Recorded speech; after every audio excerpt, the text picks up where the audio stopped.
제가 이제 지난주 주일 저녁부터 또 이제 새 학기가 시작돼서 어김없이 시애틀에 올라갔습니다. 요새 오늘도 엄청 안개가 많이 꼈네요. 지난주도 안개가 많이 껴갖고 조금 이제 고생할 거를 예상하고 이렇게 갔어요. 이렇게 갔는데 제 걱정이 무색하게도 모든 게 정말 쫙 이렇게 갔어요. 비행기도 제때 떴고 안개도 안 꼈고요. 물론 이제 꼭대기에서 좀 꼈긴 했는데, 그리고 렌트카를 제가 이제 빌릴 때 보통 제가 그날 좀 늦은 비행기였거든요. 그때 한 9시, 10시 이렇게 넘어가면 사람이 없어요. 그러니까 일하는 사람이 없어서 한두 명 있고 빌리는 사람만 이렇게 많으니까 거기 가서 30분, 40분, 뭐 1시간도 막 이렇게 기다려야 되고 막 그럴 때가 있거든요. 근데 그날은 손님이 저밖에 없었어요. 일하는 사람은 5명 있고 손님은 저밖에 없어서 그냥 여기 키 그러고 오케이 그러고 이렇게 받아서 이렇게 쫙 왔어요. 너무 기분이 좋더라고요. 차를 이렇게 봤는데 차도 새 걸 줬어요. 차도 새 걸 주고 본네트도 닫혀 있고 잘 지난번에 열려 있었다고 했죠. 그래서 제가 흥얼거리면서 제가 원래 지난주에는 이제 새벽 1시에 집에 도착할 걸 예상하고 갔는데 갈 때쯤 되니까 도착할 때 되니까 12시더라고요. 1시간 딱 세이브 했잖아요. 너무 기분이 좋은 거여서 할렐루야 하면서 이렇게 운전하고 갔는데 저 집에 이렇게 갈 때쯤 돼서 이제 도로죠. 고속도로 이제 거의 이제 딱 빠져나갔는데 옆에 이제 타겟이 이렇게 보이더라고요. 타겟, 그 마이트 타겟이 보이는데 불도 다 꺼져 있고 차도 이제 없어서 그 시간에 이제 문을 닫았구나 이렇게 싶으면서 이렇게 드라이브 하면서 갔어요. 그러면서 이제 원래 이것저것 우리가 보게 되면 그것과 관련된 생각들이 막 떠오를 때가 있잖아요. 내가 저기서 뭐 있었지, 내가 저기서 뭐 있었지. 저도 이제 생각이 떠오르더라고요. 내가 처음 여기 왔을 때 첫날에 이제 휴지도 사고 쓰레기 봉지도 사고 그리고 내가 목욕 타월도 샀었거든요. 이렇게 사서 그러면서 근데 난 지금 살 거 없어 그러면 막 이렇게 가는데 수건에서 목욕 타월에서 이렇게 자꾸 걸리는 거예요. 수건? 내가 수건을 갖고 왔나? 생각해보니까 수건이 없어요. 그냥 이제 호텔에 머무르는 게 아니거든요. 그러니까 제가 뭐 방 하나 빌려고 하는 건데 12월 달에 제가 원래 깔끔 떠는 성격이 아닌데 이제 한 달 정도 비 오니까 나름대로 이제 빨래 다 한다고 수건을 다 챙겼고 집에 가져가고 수건을 집에 안 챙겨온 거예요. 12시가 됐잖아요. 제가 이제 어쨌든 그 다음날 아침에 학교 가야 되니까 이제 밤에도 일단 세수는 해야 되고 이제 샤워는 했어요. 제가 샤워하고 올라가니까 세수하고 아침에 머리도 이렇게 감아야 될 거 아니에요. 그래서 적어도 2번은 이제 수건을 써야 되는데 아이고야 지금 이 시간에 어디 가서 타월을 사냐 이렇게 하면서 막 이렇게 막 짜증이 막 나더라고요. 다시게는 막 이러면서 이렇게 가만 생각해 보니까 어떻게 될 것 같아요. 타월 안 사도 그래서 이제 잘 잤어요. 어떻게 해결했냐면 이제 아침 이거다. 그러니까 밤에는 세수만 하니까 얼굴만 닦으니까 그 키친 타월 있죠. 그 페이퍼 타월 그걸로 닦으면 돼요. 얼굴만 닦으니까. 그리고 아침에는 잠옷 이렇게 벗어갖고 잠옷을 이렇게 해갖고 이렇게 했어요. 아니 뭐 누가 밖에 나가면 뭐 잠옷으로 닦았는지 뭘 또 누가 알아요. 나가면 일단 말리고 다 나가면 멀쩡하네 뭐 이렇게 제 학생들한테 얘기 안 했는데 그러고 이제 나갔거든요. 생각보다 잘 닦이더라고요. 잠옷이 면이어갖고 잘 되더라고요. 그래서 그날 밤에 막 이러다가 잘 잤어요. 잘 자고 갔는데 제가 이렇게 사실 수건이 없는 현실을 능숙하게 대응할 수 있었던 이유는 제가 예전에도 그런 경험을 했기 때문에 내가 처음 막 발견해서 한 게 아니에요. 예전에 무슨 일이 있었냐면 옛날에 이제 군대나 이런 데 갔을 때 이제 뭐 수건 같은 게 없을 때 그때 속옷을 수건 대용으로 쓸 때가 있었어요. 그냥 없으니까 그냥 속을 이렇게 벗어서 이제 빨래 같은 데서 막 이렇게 닦고 막 그럴 때가 있어요. 그때는 제가 이제 내가 지금 거지처럼 지금 뭐 하는 거야 막 이러면서 막 그렇게 했는데 그때 그 경험이 지난주에 이제 제가 수건이 없는 그 상황 속에서 이제 능숙함으로 이제 발현이 된 것입니다. 능숙하게 이렇게 했어요. 우리가 어떤 일에 능숙하게 되기 위해서는 배움이 있어야 돼요. 뭐 처음부터 잘한 사람은 없을 거예요. 뭐 일할 때도 마찬가지예요. 사업하시는 분들도 처음에 와서 신입 딱 뽑아놓으면 처음부터 이렇게 막 사장처럼 할 수 없잖아요. 그런 것처럼 뭔가를 배워야지 할 수 있는데 그 배움이라는 게 학교처럼 뭐 이렇게 다 뭔가를 갖추고 그런 데서 이제 배우는 그런 배움도 있지만, 오래 영향을 남기는 배움은 대부분 어려운 상황 속에 혹은 우리가 고생하면서 이렇게 배운 것들이 오래가는 경향이 있어요. 이렇게 고개를 끄덕끄덕 하시네요. 내가 그 고생을 했지 그러면서 이제 그러니까 내가 지금 이렇게 하고 있지 이런 생각을 하시잖아요. 왜 옛날에 뭐 그냥 다른 분들도 그래요. 어떤 분들도 이렇게 물어봐서 어떤 내 인생을 뒤바꿀 만한, 내 인생을 바꿀 만한 그런 배움을 경험했다라는 고백을 이렇게 잘 살펴보면 보통 어떤 큰 사고가 있든지 죽을 뻔했든지 큰 병에 걸렸다가 회복하면서 배운 것들이 그 인생을 바꿀 만한 그런 배움을 준 것을 우리가 알 수가 있어요. 저 또한 이제 뭐 수건한 것도 책에서 수건이 없을 때 잠옷으로 닦으면 됩니다. 그걸 이렇게 봐서 한 게 아니라 제가 이렇게 하면서 그 상황 속에서, 그지 같은 상황 속에서 배운 게 이렇게 머리에 남아갖고 이렇게 한 거잖아요. 우리가 성서를 보면서 알 수 있는 게 한 가지 사실이 뭐냐면, 하나님께서 우리를 능숙하게 만들어 주시기 위해서 배움을 주시거든요. 배움을 주실 때 이렇게 딱 교회에 앉아서 이렇게 배워라 이런 배움이 아니라 보통 정말 매우 자주 어려운 상황에 던져 넣으심으로써 배움을 갖게 하시는 것을 성경 안에서 정말 많이 볼 수 있어요. 그러니까 하나님의 주요 배움의 어떤 방식이 그 어려움, 고생하는 것이 정말 많이 성경에 나와 있고, 오늘 본문도 사실 그에 대해서 아주 잘 얘기해주는 그런 본문의 예예요. 오늘 본문에서 우리가 아주 유명한 장면이죠. 제가 다윗 골리앗 너무 좋아해요.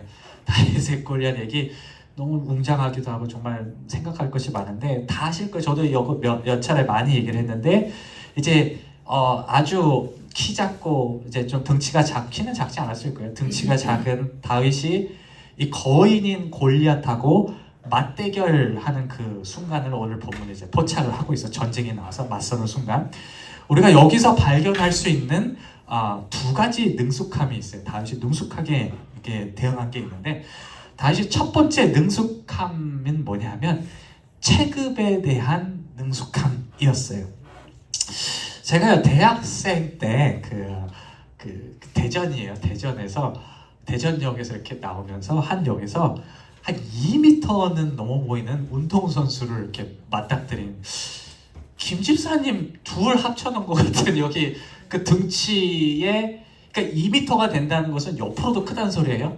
이 옆으로도 큰 사람, 제가 기억으로는 요새도 TV에 나오는 사람이었던 것 같아요. 그러니까 모르겠어요. 그 사람이 더 오래된 사람.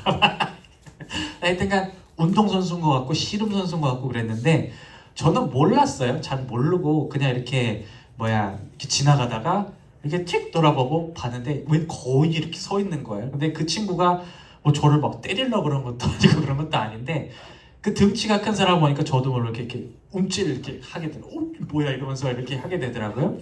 근데 오늘 성경에 보면 다윗 앞에 섰던 골리앗의 키에 대해서 이렇게 얘기해요. 3m에 가까웠다고 얘기해요. 2m도 아니고 3m에 가까웠다고 얘기를 하는데, 거기다가 몇십 킬로 되는 어떤 무장 이렇게 쫙 하고서 등치 큰 사람이 딱 앞에 서 있었다고 사무엘상에서 이렇게 기록하거든요. 그 상상을 초월한 골리앗의 체급을 생각했을 때 사무엘상 17장 11절에 보면 이런 말씀이 있어요. 우리 한번 읽어보실까요? 시작! 사울과 온 이스라엘이 블레셋 사람의 이 말을 듣고 놀라 크게 두려워하니라. 아멘. 여기서 블레셋 사람은 골리앗이거든요. 골리앗이 막 얘기했을 때 모든 이스라엘 사람들 막 두려워 떨었다고 이렇게 얘기를 해요. 당연한 거예요. 정말 상상을 초월한 체급의 사람이 서서 막 나와서 싸우자고 얘기하는데 무섭지 않을 사람이 뭐가 있겠어요?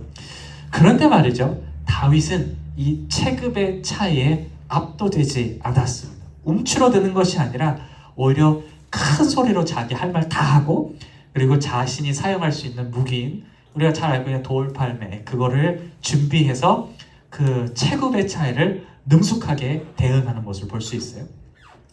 다윗의 두 번째 능숙함은 하나님과 함께하는 전투에 대한 능숙함이었어요.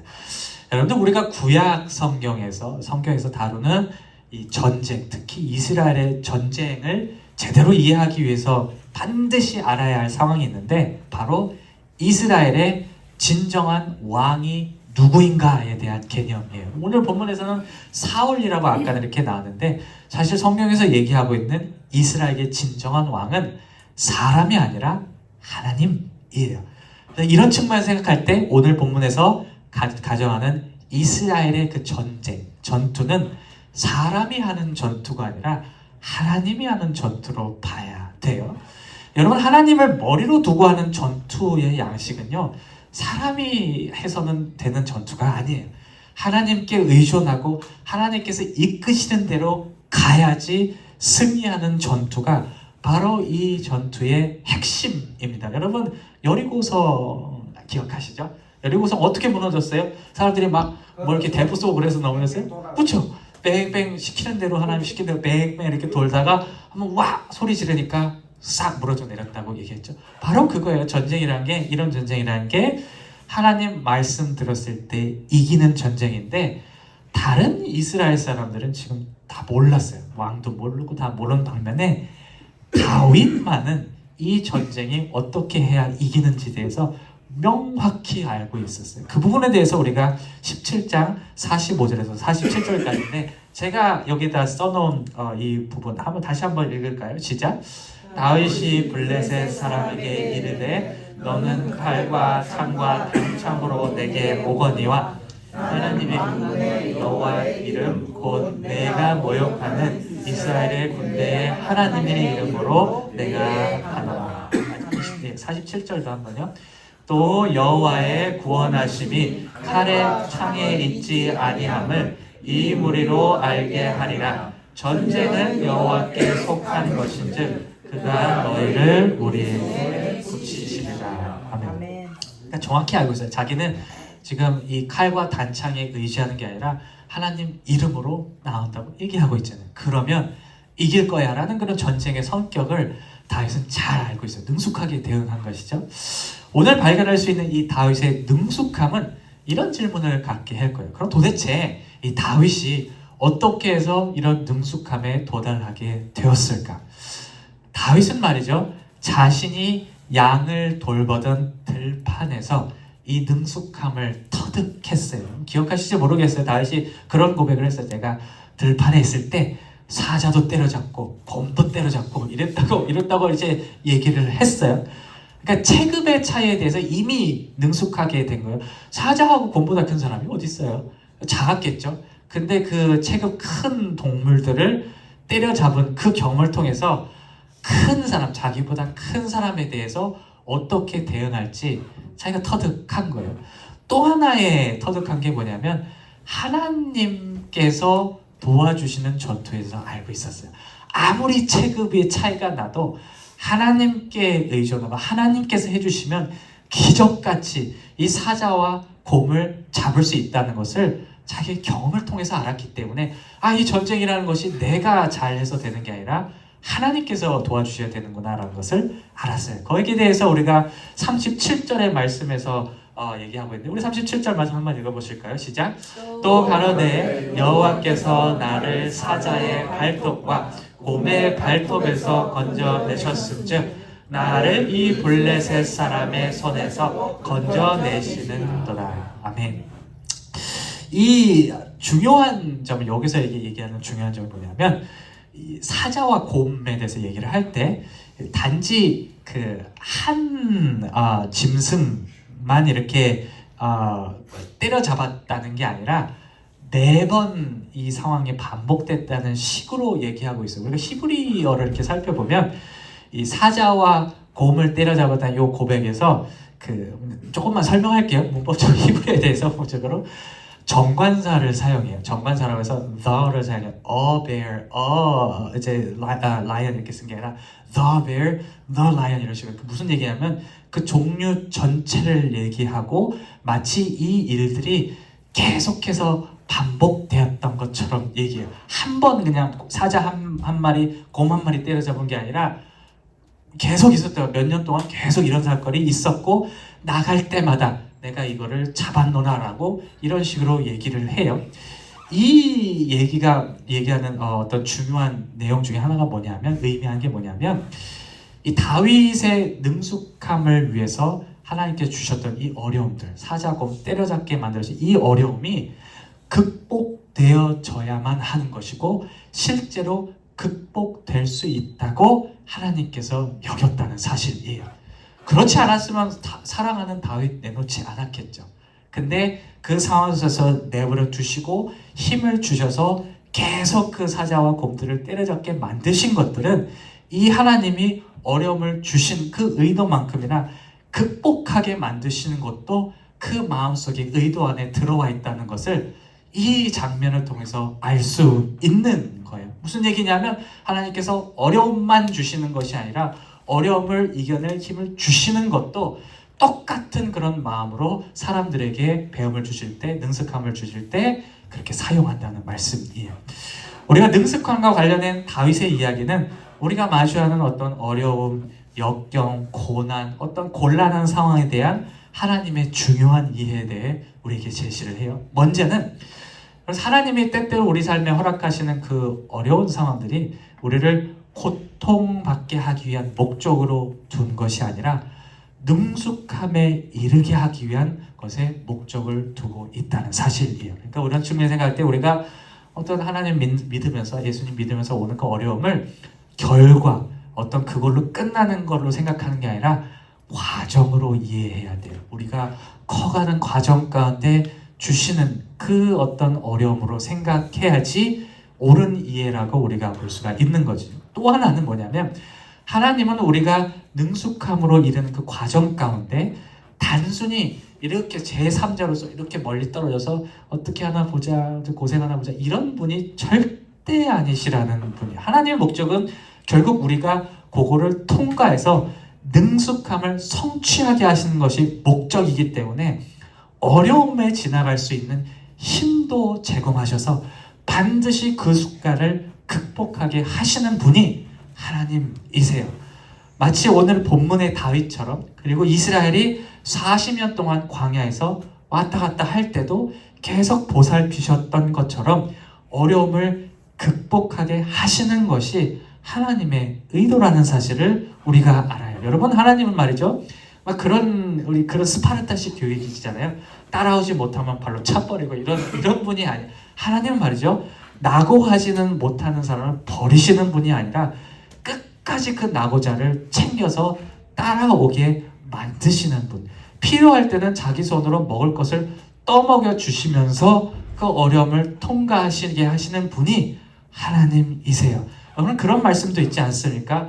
길 잃은 한 마리의 양이 길 잃은 9 양보다 더 중요하고 그것을 위해서 목자이신 예수님께서 찾으러 간다고 얘기하신 것처럼 하나님은 그 어떤 어려움에 처한 사람들을 절대로 내버려 두신 사람이 아니라 건져 오시는 것을 그 마음속에 두고 계신다는 사실을 우리가 오늘 본문을 통해서 알 수가 있는 것이에요. 우리가 믿는 하나님은요, 그런 하나님이라는 것을 우리가 잊지 말아야 할 것이에요.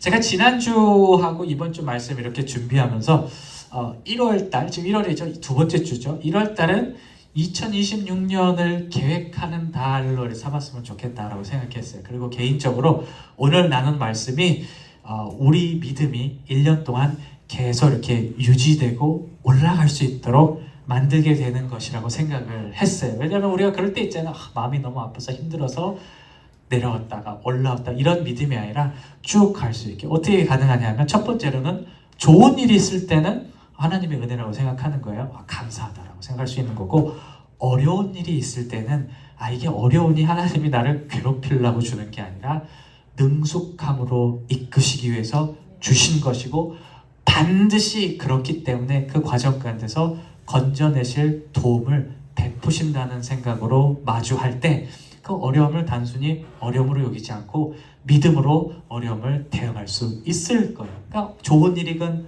어려운 일이건 다 하나님과 함께 있을 수 있다고 생각해 볼 때 오늘 말씀은 우리 믿음이 한 해 동안 이렇게 잘 올라갈 수 있게 만들어주겠다라는 그런 생각을 했습니다. 말씀을 마무리할게요. 오늘 모인 모든 여러분들이 올해 전체를 믿음으로 끌고 가시기를 소망합니다. 특히 우리를 능숙함으로 성장시키려는 하나님의 선한 의지를 신뢰하고 하나님과 동행함을 통해 우리가 그리스도 안에 영적으로 성장하시는 한 해가 되시기를 주님의 이름으로 축원합니다. 아멘.